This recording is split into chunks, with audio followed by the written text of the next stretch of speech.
Welcome back, everyone. I am in the wood shop today because I woke up to 6 inches of fresh snow this morning, and that kind of put a damper on working outside in the forest or in the garden. So good opportunity to come in here and knock out a few projects that I've been wanting to get done.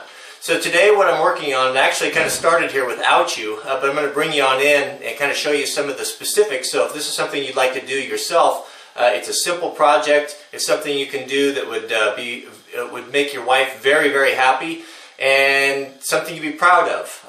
That's just built a little bit different than things are traditionally. So here you can see I've got the two sides built up, and what you're looking at right here are just the legs of the potting table. Right here, as you walk up to, this will have a flat bench on the top. How I'm going to configure it, I'm not sure. I might put a little sink in there. I might put a screen.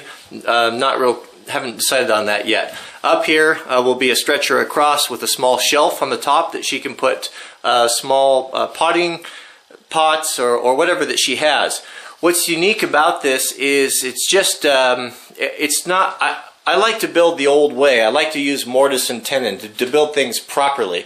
This is something that's going to be, might be put on wheels and moved around a lot, jostled around. It's not going to be just put in the greenhouse and just remain static. It's something that we're going to move around and just use outside.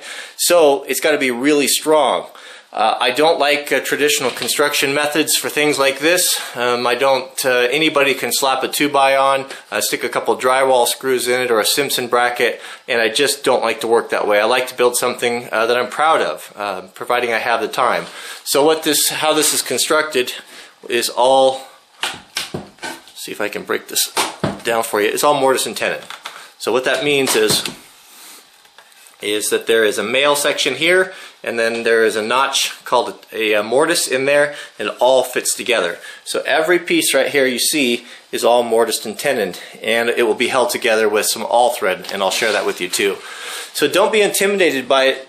Constructing this way, it's really satisfying, the end project. It looks really nice. There's very few people that will take the time to do it, and I'll show you a few tricks today that will simplify it, and with just a few basic hand tools you can easily reproduce this project.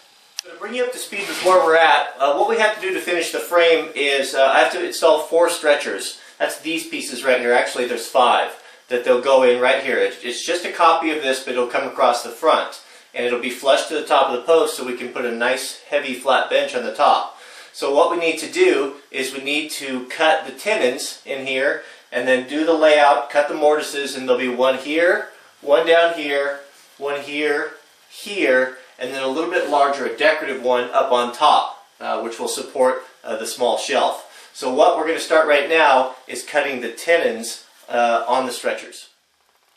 So cutting a tenon is really simple, and all the tenons are going to be on these are 3/4 of an inch. So the old timers often use their tools. That's why a traditional framing square is laid out on 1.5 inches and 2 inches, because they use the square to measure the openings for the mortises. It just sped things up.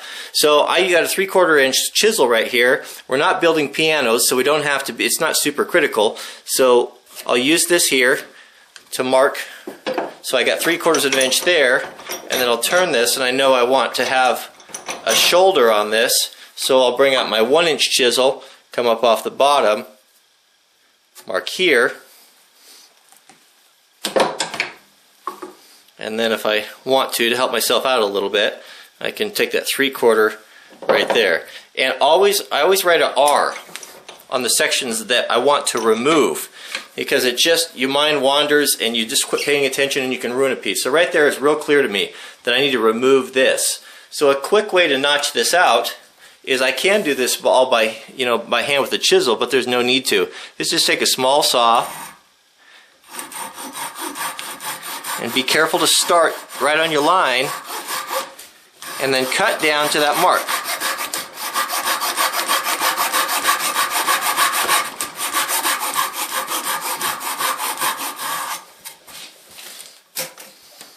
So now I'm getting ready to notch out my tenon. I'll take my 1-inch chisel here off the bottom and then just give myself a reference line right there. That way I know where to start my chisel. So I've got the R, you got the section I want to remove. I'll come right off my pencil mark here and then just chip that away.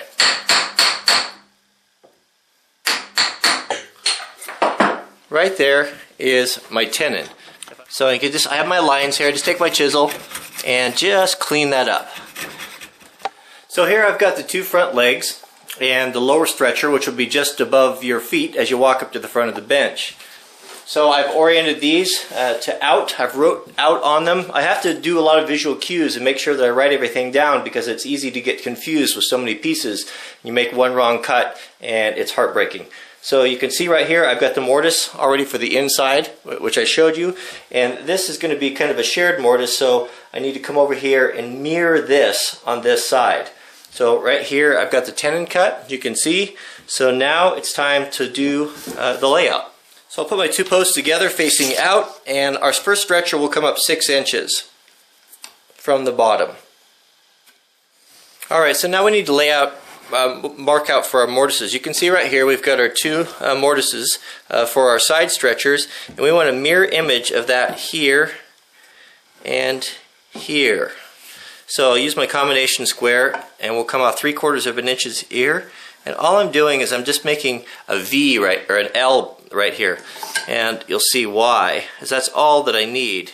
So now I'll set my stretcher on my mark right there, and what I'm going to do is line this up on my 3/4 inches and my 6 inches, and I'm going to gently trace around this tenon. So right here, I'll start, I used Roman numerals on the other one, and on this, on the front stretchers, I'll start with an A and an A. So when I take this apart to sand it, I can reassemble it, I'll have all my marks. And now it's time to chisel out our mortise. So before I do anything, I'm going to come just inside my pencil lines, because my pencil lines are actually outside the tenon. I could always take wood away, but I can't add it back, so be careful. So I'm going to cut the wood, cut the membrane of the wood, just a gentle tap just inside my pencil lines. Now I've got a big 2-inch, this is a 2-inch mortise, a 2 by 1 inch. I've got a big timber framing chisel here, which is kind of nice because I can do it all in one, but you don't need it. You can simply just make 2 whacks. This is just a little more precise for me. As you can see right there, I've cut that membrane. I'm just inside of the pencil line.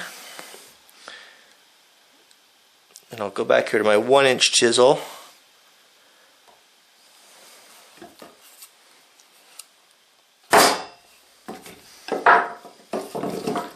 And then my last.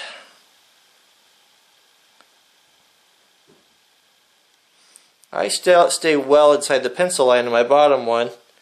Just from experience, it seems like it always gets overcut. But the trick of cutting the shoulder and the tenon is going to really pay dividends. Alright, now we've got the membrane cut all the way around there. One thing we can do to really expedite our work is use a drill bit and drill out the majority of this material. So I've got a little Forstner bit here. I'm going to be careful to stay inside my pencil lines the best I can. If I do go out, I want to go out to the outside because I've got that shoulder which will hide any mistakes that I make. If you're not real proficient with a drill, I would recommend you choose a drill bit that is significantly smaller by 1/4 inch than your mortise, because it's easy to screw this up. Now we're going to be very careful and start. These first cuts are really critical until you get down just a little bit, and then you can really get after it. But I'm not going to get greedy here. Don't take all the time to do a building project correctly like this and screw it up for lack of patience.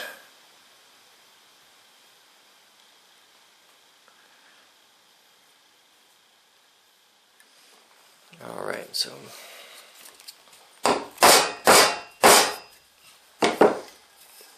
and then we'll do this bottom one down here.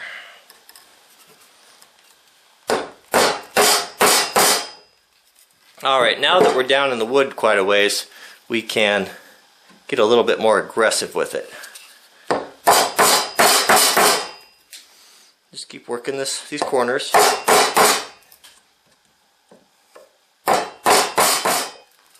I kind of like to do the clean out with a 3/4 inch chisel. Alright, let's see how it fits now. Now this is the portion I was telling you about, it's the shoulder, and I'll show you what the purpose for that is.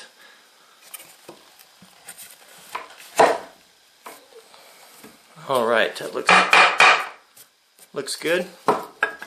Take you down here. Now you see, one thing that's really hard to get to match up on mortise and tenons are these cuts with the chisels. You can see right there that I've got a nice square cut, but when you start getting 4 of those, you know, I have them on 3 sides there. You can see that one there is maybe not quite as good. And this one here, you know, a little bit of gap there. But what you're looking at, when you're looking at this from an aesthetic point of view, you're only seeing one because we've hid this one with the shoulder. You can see, let me take that down there. You see how that shoulder goes over? And that's just a little trick that timber framers developed a long time ago to kind of just clean up their work and make things just look a little bit cleaner. So in final assembly, I could just take this and knock it over. So if I am a little bit out on some of my work, it's going to be hid in the back, and it's going to be hid on the bottom where nobody's going to see it, you know, if I didn't take enough care and do a tight mortise.